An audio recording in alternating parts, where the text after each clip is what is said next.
उसके बाद देखिए नेक्स्ट क्वेश्चन है यहां पे आपका, a railway half ticket cost half the full fare. मतलब एक रेलवे का जो हाफ टिकट है उसकी कॉस्ट क्या है, वो पूरे के पूरे फुल फेयर, जो पूरा का पूरा फुल किराया है उसका आधा है। मतलब रेलवे के पास जो भी फुल किराया होगा अगर आप उसका आधा कर देंगे तो आपके पास उस रेलवे का हाफ टिकट आ जाएगा। And the reservation charge is the same on half ticket and full ticket. लेकिन जो रिजर्वेशन चार्ज है चाहे वो हाफ टिकट पे हो चाहे वो फुल टिकट पे हो वो सेम है। सिर्फ यहां तक हमें क्या समझ आया, हमें यहां पर यह समझ आया कि रेलवे का जो हाफ टिकट है वो फुल वाले टिकट का आधा है, लेकिन रेलवे जो रिजर्वेशन चार्ज लगाता है वो चाहे हाफ हो चाहे फुल हो वो सेम है। आपके पास मैं नॉलेज बताऊं आपको, रेलवे जो होता है वो आपसे रेलवे का किराया लेता है और जब आप रिजर्वेशन करवाते हैं तो आपसे रिजर्वेशन का चार्ज भी लेता है, वो सारा कंबाइन करके आपसे पैसे लेता है रेलवे। तो यहां पर जो रेलवे का हाफ टिकट है उसका चार्ज कैसा है, वो पूरे के पूरे फुल टिकट का आधा है। लेकिन जो आप रेलवे आपसे रिजर्वेशन चार्ज लेता है चाहे वो फुल टिकट हो चाहे वो हाफ टिकट हो वो सेम है। ये आपको समझ आया। वन रिजर्व, एक रिजर्व करवाते हैं for full class ticket from Mumbai to Ahmedabad. मतलब एक आदमी रिजर्वेशन करवाता है फुल क्लास टिकट का और वो जो फुल क्लास टिकट है उसका रिजर्वेशन मुंबई से अहमदाबाद तक होता है। कॉस्ट रुपीज 216, जिसकी कीमत 216 रुपीज है। And one full and one half, मतलब एक फुल और एक हाफ का जो रिजर्वेशन टिकट है उसकी कॉस्ट यहां पर 327 रुपीज है। मतलब एक रिजर्वेशन जो आपके पास फुल टिकट है, फुल क्लास का जो रिजर्वेशन है उसका चार्ज आपके पास 216 है और एक फुल और एक हाफ लेने पर 327 है।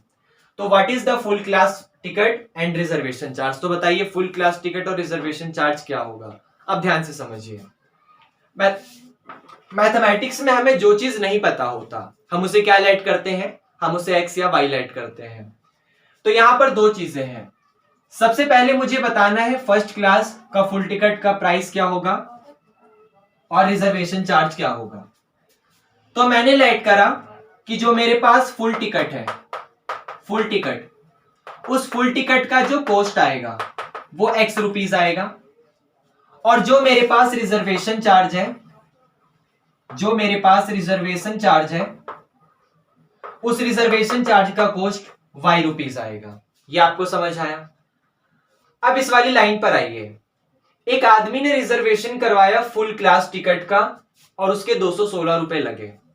अब रिजर्वेशन करवाया है फुल क्लास टिकट का, फुल क्लास का मतलब एक्स, क्योंकि वो फुल क्लास का कॉस्ट क्या है एक्स, लेकिन रिजर्वेशन करवाने पर आपका रिजर्वेशन चार्ज भी लगता है। ये लिखा हुआ है the reservation charge is same on half ticket and full ticket. आप टिकट खरीद रहे हो उसका तो पे करोगे ही, लेकिन उसी टिकट में आप उसका रिजर्वेशन चार्ज, क्योंकि आप इतने पहले से रिजर्वेशन करवा रहे हो तो उसका चार्ज देना पड़ता है, तो आप वो भी पे करोगे। मतलब ये जो 216 रुपए 216 का कॉस्ट आया है, इस 216 में दो चीजें हैं, एक एक्स और एक वाई। एक तो फुल क्लास का, जो फुल क्लास का टिकट है उसका कॉस्ट एक्स और उसी का रिजर्वेशन चार्ज वाई। मतलब पहली इक्वेशन बहुत आसान है, जब आप एक्स को वाई में ऐड कर दोगे, जब आप फुल क्लास के साथ रिजर्वेशन चार्ज मिला लोगे तो आपको 216 रुपए पे करने पड़े मुंबई से अहमदाबाद के लिए। ये आपको समझ आया। उसके बाद and one full and one half reserve ticket. अब ध्यान से देखना, एक फुल है और एक हाफ रिजर्वेशन टिकट है। तो ध्यान से, फुल का मतलब तो हम जानते हैं एक्स प्लस वाई, क्योंकि अगर कोई फुल टिकट खरीदेगा तो इस फुल टिकट का मतलब है कि पहले वो एक्स रुपीज देगा और उसके बाद उसको उसी में रिजर्वेशन चार्ज वाई भी देना पड़ेगा। तो ये फुल का था। लेकिन एक हाफ भी है, उसी फुल में क्या है एक हाफ भी है। तो हाफ कैसे निकालोगे, हाफ यहां से निकालोगे कि जो हाफ टिकट है वो आधा है पूरे के पूरे फेयर का, तो उसका जो फेयर है फुल टिकट वो एक्स था, जो पूरा का पूरा फुल टिकट है वो एक्स था। तो हाफ टिकट का ये एक्स क्या हो जाएगा, एक्स बाई 2 हो जाएगा, क्योंकि उसने लिखा है हाफ टिकट जो है उसकी कॉस्ट हाफ है फुल फेयर की। फुल फेयर की हाफ कॉस्ट जो आएगी वो हाफ टिकट का आएगा, मतलब 10 रुपए का आधा करेंगे तो 5 रुपए हाफ का चार्ज है। ये आपको समझ आया। अभी वाई रिजर्वेशन चार्ज के ऊपर काम करना है, लेकिन एक लाइन लिखी हुई है कि reservation charge is the same, reservation charge same है चाहे वो हाफ टिकट हो या फुल टिकट। तो अगर फुल पे रिजर्वेशन वाई था तो हाफ पे भी रिजर्वेशन वाई ही होगा। क्या आपको ये समझ आया? और इसका कॉस्ट कितना रुपीस था? 327। तो 327। जैसे मैं क्वेश्चन समझाता हूं, मान लीजिए आपके पास जो फुल टिकट है उस फुल टिकट का कॉस्ट आपके पास 10 रुपए है। फुल टिकट का कॉस्ट आपके पास 10 रुपए है। मान लीजिए मुंबई से अहमदाबाद तक जाने के लिए आपको 10 रुपए का टिकट का, सिर्फ टिकट जो ट्रेन किराए लेती है वो टिकट का चार्ज है।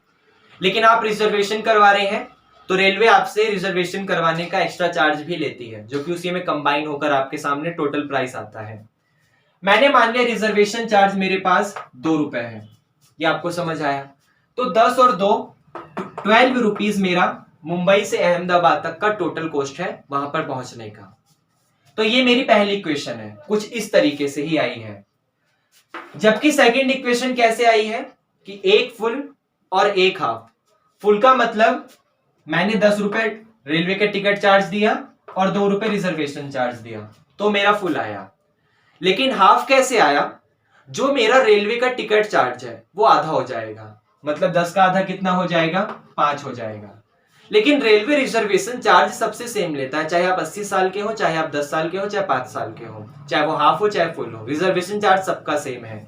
मतलब 2 मेरा है तो 2 आपका भी होगा, तो प्लस का 2 रुपीज। तो इसको सम करेंगे तो आपके पास ये वाली इक्वेशन आई। क्या ये आपको समझ आया? तो ये आपका यहां पर मैंने इसी तरीके से इक्वेशन को बनाया है। अब हमें इस इक्वेशन को यहां पर सॉल्व करना है, तो आप लोग ध्यान से देखिएगा। सॉल्व करने के बहुत सारे तरीके हैं। पहले x प्लस वाई 216 है, वैल्यू को पुट कर दो, सॉल्व करो, देखो कैसे। ये x plus y is equal to 216 आपका सेम है। एंड उसके बाद ये x प्लस वाई की जगह ये 216 पुट कर दो, plus x by 2 plus y is equal to 327।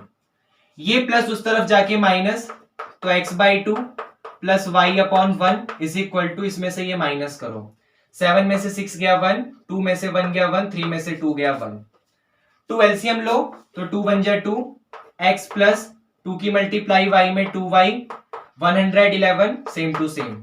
उसके बाद ये जो 2 मल्टीप्लाई में है, डिवाइड में है या मल्टीप्लाई में भेजिए, तो x प्लस 2y, ये प्लस का 222 ये प्लस इस तरफ आके माइनस, तो x प्लस 2y माइनस का 222 और इज इक्वल टू 0। ये आपके पास इक्वेशन सेकंड आ गई। फर्स्ट और सेकंड को हम लोग यहाँ पे क्रॉस मल्टीप्लीकेशन मेथड से सॉल्व करेंगे, क्योंकि हमारा वही टॉपिक चल रहा है। तो चलिए सॉल्व करते हैं, लेकिन उसके लिए इस क्वेश्चन को रफ करेंगे। आपको अगर ये समझ आ गया हो तो इसे रफ कर दें। ओके, तो आपके पास ये फर्स्ट इक्वेशन है x plus y minus 216 is equal to 0, और ये इक्वेशन है आपके पास and x plus 2y minus का 222 इज इक्वल टू 0। यहां पे a1 है आपका ये 1, b1 है आपका 1 और c1 है आपका माइनस का 216। a2 है आपका 1, b2 है आपका 2 और c2 है आपका माइनस का 222। क्रॉस मल्टीप्लीकेशन से पहले करेंगे तो यहां पर x आएगा, शुरुआत यहां पर y आएगा, यहां पे 1 होगा। स्टार्टिंग होगी b1 b2 से, तो पहले b1 b2 मतलब 1 और 2, तो 1 और 2, फिर c1 c2 मतलब माइनस का 216 और माइनस का 222, फिर a1 a2 मतलब 1 और 1, फिर b1 b2 मतलब 1 और 2, 1 और 2, क्रॉस मल्टीप्लाई बीच में माइनस, क्रॉस मल्टीप्लाई बीच में माइनस, क्रॉस मल्टीप्लाई बीच में माइनस, तो x अपॉन 1 की मल्टीप्लाई इसमें होगी, तो माइनस का 2 बीच में माइनस, 2 की मल्टीप्लाई 216 में करिए तो माइनस का 432 is equal to y upon minus 216 की 1 में होगी, यही आएगा, बीच में माइनस, माइनस 222 के 1 में होगी तो माइनस का 222 इज इक्वल टू 1 अपॉन 1 की 2 में 2, बीच में माइनस, 1 की 1 में 1, ये आपको समझ आया? अब उसके बाद ये वाला x आपका सेम टू सेम, ये माइनस का 222 माइनस माइनस प्लस का 432, y अपॉन माइनस का 216 माइनस माइनस प्लस का 222, 1 अपॉन 2 में से 1 गया 1, तो x अपॉन 432 में से 222 गया, 2 में से 2 गया 0, 3 में से 2 गया 1, 4 में से 2 गया 2 is equal to y upon, इसमें से ये गया तो 22 में से 16 गया 6 और 1 अपॉन 1। एक बार ये इसके इक्वल, तो x upon 210 is equal to 1 upon 1, cross multiply, तो x की वैल्यू 210 आ गई, और y upon 6 is equal to 1 upon 1, cross multiply, y की वैल्यू 6 आ गई। मतलब उस रेलवे का जो फुल टिकट का चार्ज था वो 210 रुपए था, और रेलवे का जो रिजर्वेशन चार्ज है वो सिर्फ 6 रुपीज का है। क्या आपको ये क्वेश्चन समझ आया? ओके।